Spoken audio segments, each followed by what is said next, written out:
welcome to Saturday's edition of Cracking the Cryptic, where today I think we've got something very interesting for you. The puzzle is called Z is for Zebra, and it's by Josh Johnson. And quite incredibly, apparently this is Josh Johnson's first ever puzzle. And that surprises me well, I'll come on to why it surprises me, but this has been recommended to me by none other than Totally Normal Cat. Now, if you follow the channel, you will know that Totally Normal Cat is anything but normal. An absolute genius puzzle constructor and solver. So when Totally Normal Cat recommends puzzles, I tend to listen.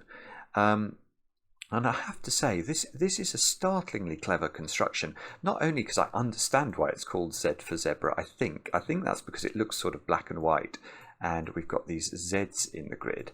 But also, if you look at the symmetry of this puzzle, it is absolutely startling. I mean, it's just startling. Everything is rotationally symmetric around 180 degrees. Literally everything. The only differences I see are things like when this is rotated 180 degrees, it hits that domino, and the dot changes colour. That dot changes colour. But all the arrows are absolutely mirroring or rotating onto themselves. Oh, that one also changes colour, I've just noticed. These ones stay the same, those ones stay the same. It's a beautiful construction, and that this is Josh's first puzzle ever. Not first puzzle on the channel, first creation ever, is, well, it heralds great things, I think. So we'll have a look at the rules of this one in a minute. I will say that Totally Normal Cat said it would make for about a 25-minute video, so we will judge whether TNC is good at guesstimating how much I ramble, how much I procrastinate, and how much I'm just bad at solving Sudoku. We shall see that in just a second. Now, I've got a couple of things to mention first. I want to say a very happy birthday to a few people.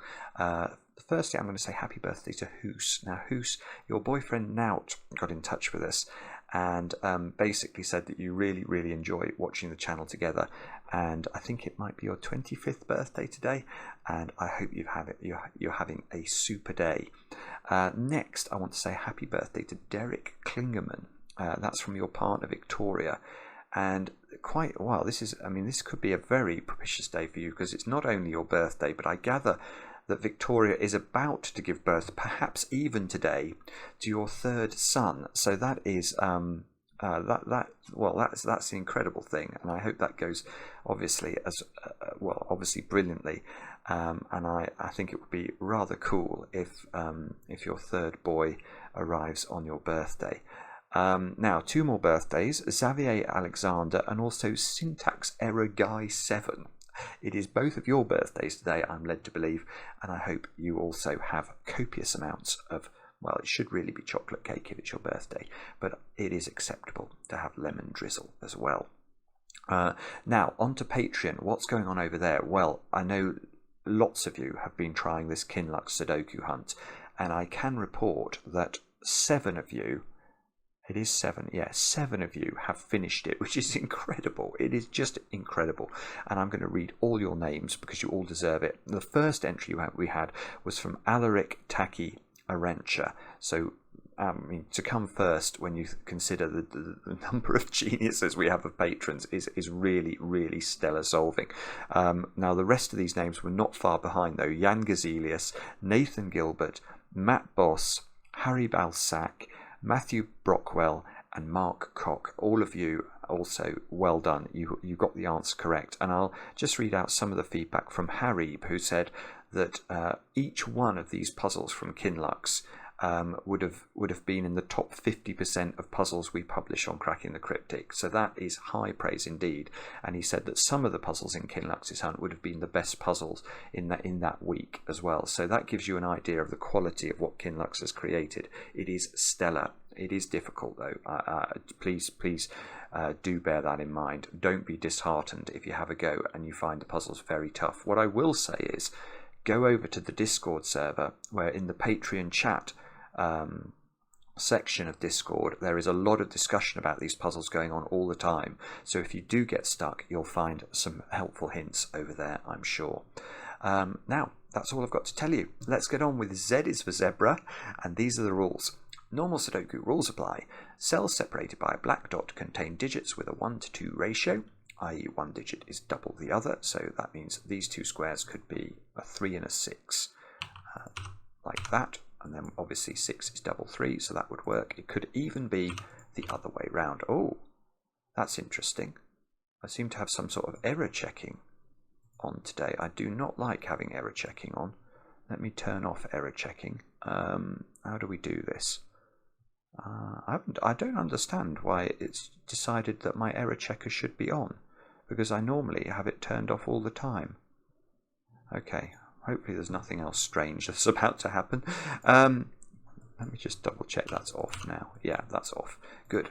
Now, cells separated by a white dot must contain consecutive digits, so these two have to be consecutive. So if this was a 9, this would have to be an 8 in order to preserve the consecutiveness of the domino. Not all possible dots are given. All that's saying is it's perfectly possible for these digits to be, for one of these digits to be double the other. We can have dominoes that could have black dots but don't. That's absolutely fine. All we know is positive information about this domino. This domino definitely has one digit double the other. These digits are definitely consecutive. It's absolutely fine for other dominoes to contain consecutiveness and doubleness. It's just we know things for sure about the given black and white dots. Digits along an arrow must sum to the digit in that arrow's circle. So that's telling us those two squares there. Let's say this was a 4 and this was a 5. They would add up to 9. I would have broken the black dot, but let's ignore that for a moment. 4 plus 5 equals 9 is how the arrows work. Do have a go.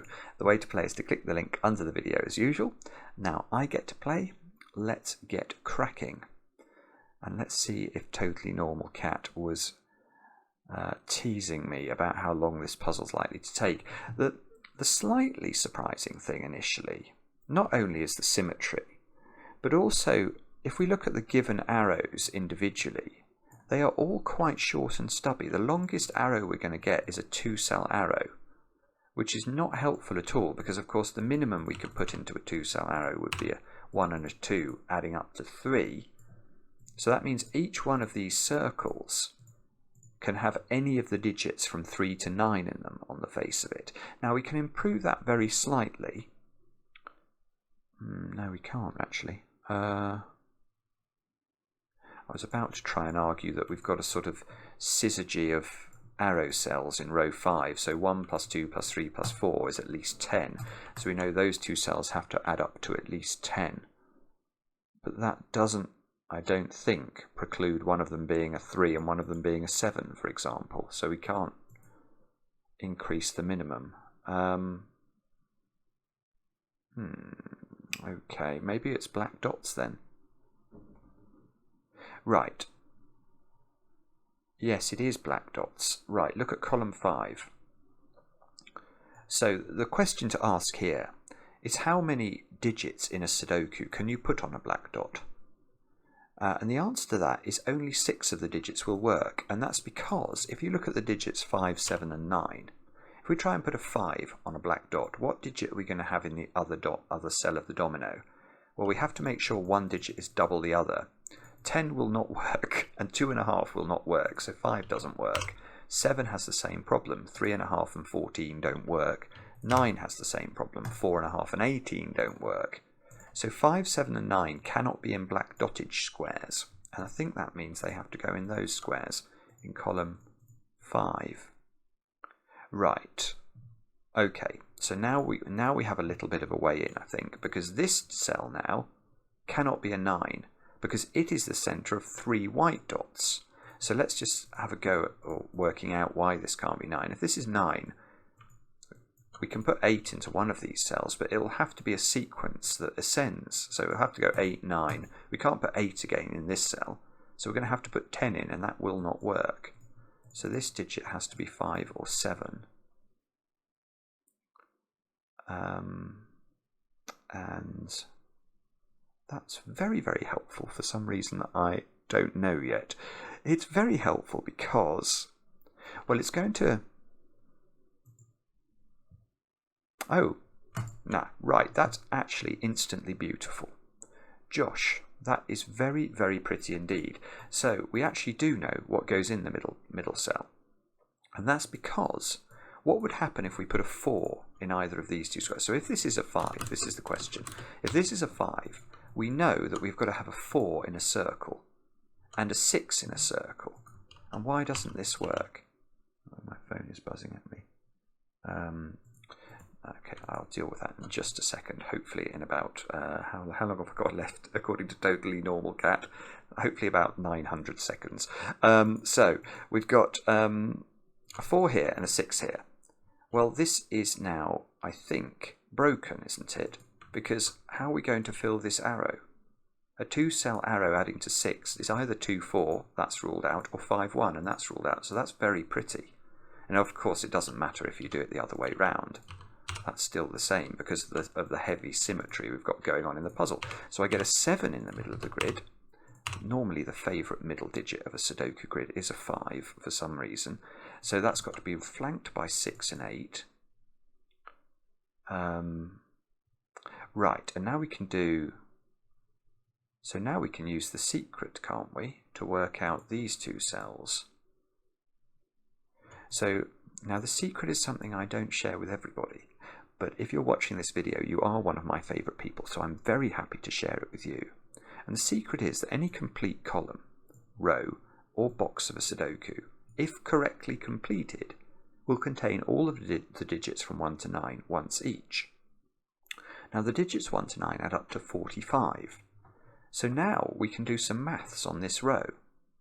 Because we know these cells add up to 21, 6, 7 and 8 add up to 21, but these arrow cells add up to 6 plus 8, which is 14, which means these 7 cells sum to 35, which means these 2 cells sum up to 10, and they can't be 4, 6, they can't be 3, 7, they can't be 2, 8, so they are 1 and 9.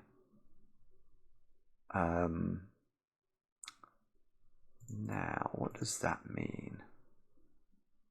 I don't know. So that, what have we got then? Okay, so the 6, whichever one of these is the 6 circle, doesn't have a 1 on it, so it's got a 2 and a 4 on it. So this is 2, 4, and 3, 5, adding up to whichever one is the 8 arrow has got that on it. Yes, yeah, okay. But that logic, that's actually quite, I really like this, it's very pretty. That logic I've just been looking at in row 5.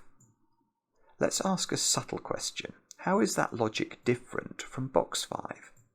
And the answer is it's not different at all. It's the same logic. I've got these 4 squares on arrows, which must sum to 14. Those still sum to 21, so we have to put 1s and 9s in the edges. And these squares are going to be our 2, 3, 4, 5. Sort of foursome, the same as these. Right. Loads of things are suddenly firing off. My neurons are firing. So these obviously can't be 5s because they're on black dots, and we've already looked at that. So this is 2s, 3s, and 4s. Now, one of them is now a 3. One of them is now a 3 because if these were a 2-4 pair, whichever one of these is 6 couldn't have a 2-4 pair on its arrow, and that will break it. So one of these is a 3, which means one of these is a 6. One of these is a 3, one of these is a 6. These are not 3. But that wasn't actually the thing that I was getting myself excited about. I've now forgotten what I was getting excited about because I got excited about something else and my brain moved off it. Oh no! Oh, what was it? I don't know. I don't know what it was. Oh, you silly man. Okay, let's work harder on column 5. This wasn't what I was thinking when my brain lit up. Oh dear. Okay. Right, so I know one of these dominoes is a 3-6 domino. So I'm wondering if I know a bit more about these circle digits now. So here's something a little interesting. These cells, obviously these are circled cells, and they're summing up 2 cells along their arrows. So these two black dot digits that can exist are obviously 1 and 2, because 1 could go with 2 and 2 could go with 4 or 1. But that's actually impossible into a circle, because we must be at least at the size 3, which we know is impossible, because 3, 6 is impossible.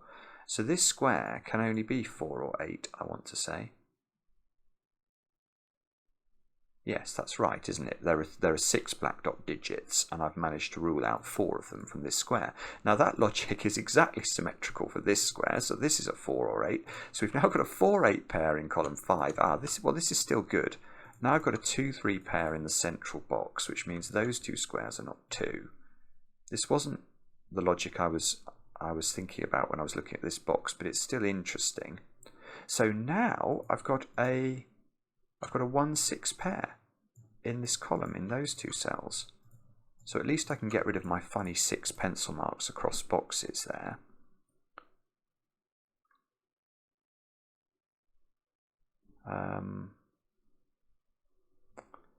Now one of these circles has a 4 in it, which will have to have a 1-3 on its arrow. But that's weird, isn't it? If you look at the structure of row 1 and row 9, there is nothing about the internal logic there or there that's going to differentiate which order the 4 and the 8 go in. So that's going to have to be done by something else. It's probably going to be done by that or this.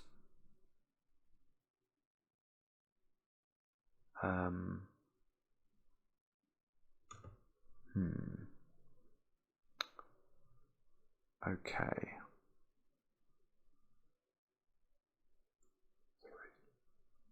Right, I can say something else. These two squares are the same. No, that's not right. They're not the same, but they're 4s or 8s. And that's because we know that this is in a doubling relationship each time. And you might say, well, 4 could go with 2. But no, it can't, can it, because of the white dot. If we do put 4 in there, we've got to put 1-3 on the arrow, and then this cell here has to be consecutive with 1 or 3, but it can't be 4, so it must always be 2. So this can never be 2. So the two options, obviously, are this is an 8, which forces this to be a 4, or this is a 4, which puts 2 there, and this still has to be a 4.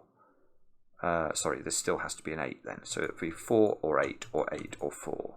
And the same must be true down here.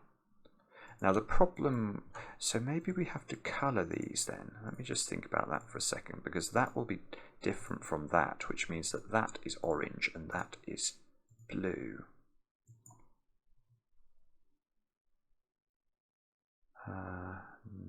No, okay. Okay. So I think what we're going to have to do is to somehow make some progress, either in, something, these dominoes somehow are going to have to, we need a 1 and a 3 looking at this cell, for example, so we can remove 4 as a possibility from this cell.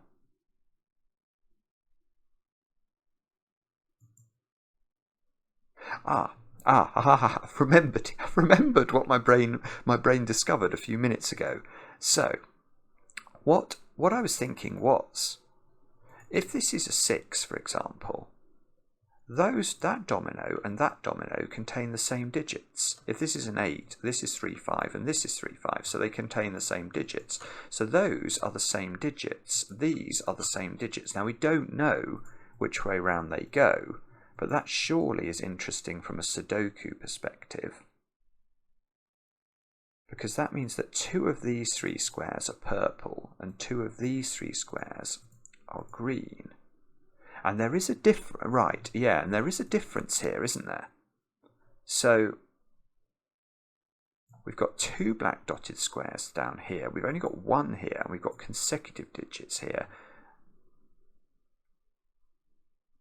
So hang on, let me think about this. So if this is 2, 4 and this is 2, 4, then you can't put 2. Yeah, that's interesting. So if this is 2, 4 and this is 2, 4, how are these working out now? We can't put 2 and 4 on a white dot because they're not consecutive.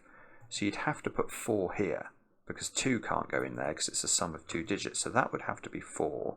This would have to be a 1-3 pair. This would have to have a 2 on it. That would be a 3. So this would be a 1-2 pair. I don't know if that breaks actually. So that's 2-4. That's 2-4. That's this is 8. This is 3-5. This is 3-5.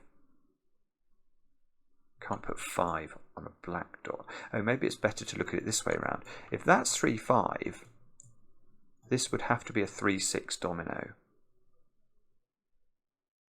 And that would be a 5, which would be fine. That would have 2 options. 2-4, 2-4, 3-5, 3-5. Right, that doesn't work. That doesn't work.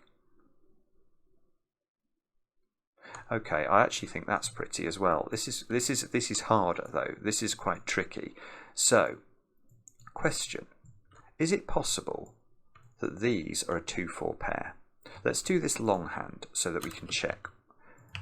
And it doesn't matter which order these are in. So we know we've got to put 2 and 4 up here now. But we know that if this is 6, i.e. these are the 2-4 pair, this is 8. So this is a 3-5 pair. And again, it doesn't matter what the order is. Let's just put it in either way. But what's the consequence of this? Because it's important. The consequence of there having to be a 3 down here. Well, firstly, we've got to note that we can't put 5 on the black dot, so the 5 goes here, which means there's a 3-6 pair here. And now look, 6-6, up here you've got a 6 to go along with a 2-4 pair.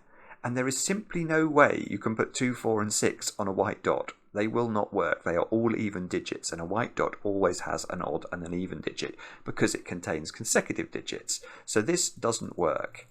I don't really apologise for showing you that longhand. I think that was pretty enough. It was worth showing. So that tells us that this is the 8, and that's the 6, and hopefully this won't also break, otherwise we've got a problem. So this must be the 4, that must be the 2, that must be a 1, that must be a 3, that must be a 6, that must be a 5. This is now a 3-5 pair. This is now a 2-4 pair. And hopefully the world will make... you see, yeah, look, this is already easier because you can put 2 and 4 on there. 3-5, 3-5. You can't put 3 and 5 on here, though. Oh, yeah, this is nice. Where does 3 go? You can't put 3 on this white dot at all, because if you do, it needs a 2 or a 4 to accompany it, and it won't have either. So you must put 5 on the dot and 3 in here, which means that must be 6. This must be a 1-2 pair. There's a 1 here, so that's 1. That's 2. This is 5 and 6 because it can't be 5 and 4. And now we can say that there's a 1 looking at that, so that's a 9. That's a 1. And does this keep going now? Or do we come to a stop? Well, we know those cells have got to be a 1, 7, 8 triple just to complete this box. So that seems to have to be a 9. That seems to have to be a 1. Ooh, okay, so those squares are now 7, 8, 9 triple. These squares are the 2, 4, 6 triple that we know. Yes, that makes sense because we actually worked that out. All we've done is switch these round from my example, which broke. So we knew these were 2, 4, 6. We must put 6 in the circle. This must be 2, 4. Now, does that stop these being 2, 4 or not? Don't know. That's got to be 5 or 7. It's got to go with 6. So these are either 1, 5, which would have to be this way round, or 2, 4, which would have to be that way round. Okay, now that can't be a 1. Does this go any further? Oh yeah, look. 1 has been forced onto this white dot by our old friend Sudoku of all things. So this is a 1-2 pair. Oh, I thought that was going to add up to 3 there, but that's not the circle. So that's not actually as helpful as I was hoping. Okay.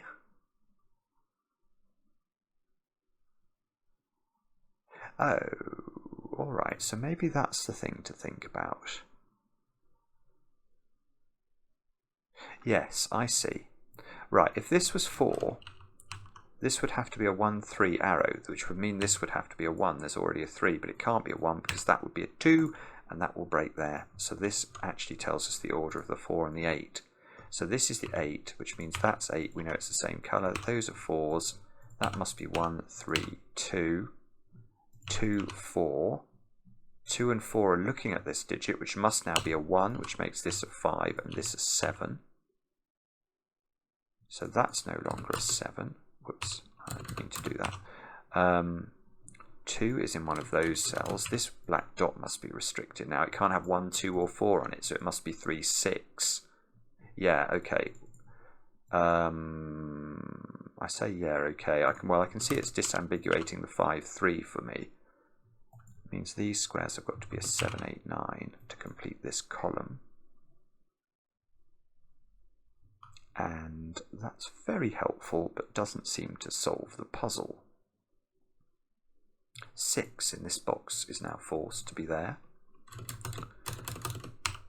which means 6 is here by Sudoku, which doesn't tell us anything more, but that's still... now what about those squares?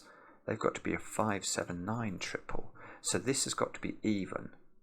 Again, that's just white dot parity logic. It's not a 2 or a 6, so it's a 4 or an 8. Well, I know what it is, because there's a 2 looking at a 2, 4 pair. So that's become an 8, which removes 5 from here and puts it as a 7 or a 9. That's no longer an 8. And we can say those squares have got to be 3 and 4. 3, yeah, 3 goes here there. 4 goes here. 3 goes here by Sudoku. And can we get this 5, 6 resolved somehow? Is something looking at that would be useful? Don't know.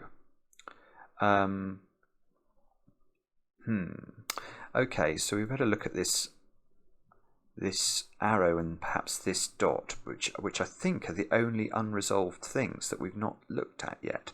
So this arrow is not 2, 6, so it's either 1, 7, which very annoyingly seems to be completely possible, or it's 3, 5, which is not quite as completely possible. That's beautiful. That's beautiful. Look at this white dot.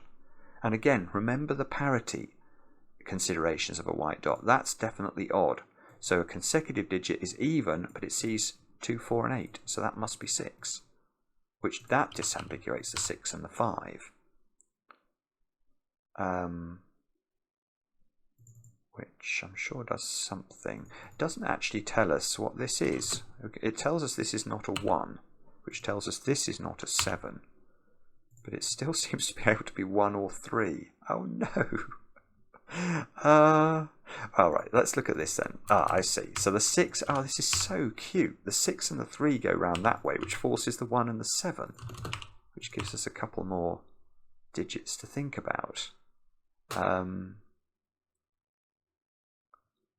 Okay, so perhaps we look at the bottom row, guessing a bit here. Yes, okay, this square I think has to be a 9, it's a naked single. We're looking for 2s, 5s and 9s in the bottom row, and that can be only 9 of those options, so that's 9. This must be 2 therefore, that must be 5, which places a 5 up here by Sudoku. The 9 does the 9 and the 7, that's good. That makes that 8, that 1 and that 7, that's also good. There are 4 1s looking at box 9, so we can do that. This column needs a something. I realise that's not as descriptive as it probably should be. That's a 3. These two squares are going to be 4 and 8. Oh, Okay, that doesn't seem to be resolved, I don't think. Which almost certainly means it is resolved, and I've just not spotted the Sudoku. Bobbins. Okay, these are an 8-9 pair, and therefore these squares are a 2-4 pair. Ah, something needs to resolve all this. All right, let's look at column 6. 2, 5, 7. So that's 2 or 5. That's 5 or 7. And that seems to have all the options in the world. Bother. Okay, but the 7 in this box has to be exactly there. Oh, this 5 must do something. Yeah, that's got to be 9 now. So that's a 5 up here. That's 7. That's therefore 2, which makes this 5. This 9, this 8, this 8, this 4, this 7. This is going better now, isn't it? I think that's 4 by Sudoku. That's a 2, and that should be, if we've not made an error, a 2. And therefore that digit should be known to be a 9. And we can get rid of 8 into this one. That's got to be 9 by Sudoku. 9, 7, 8, 9, 8. And we need 4 and 5 at the top. So 4 and 5. Oh, it knew that we'd done it. And that is very good. And 31 minutes on the clock. Well, how long was the introduction of this video? Was it 6 minutes 30 seconds long? It might have been. But what I would like to say is that is a heck of a puzzle. I mean, that would be a heck of a puzzle by anybody, actually. It was very, very pretty. The logic was very clever and interesting, and it had, we had to use quite some thought even to get started. What I really liked was being able to eliminate a 4, 5, 6 triple in this sequence because of these beautiful 2-cell arrows, and whichever way round it went, and by the symmetry we knew that it was we absolutely had to, we could consider it, the 4 going in either position wouldn't change the logic. We'd always have a problem with the 6 on the other side and the 2-cell arrow. That was very cute.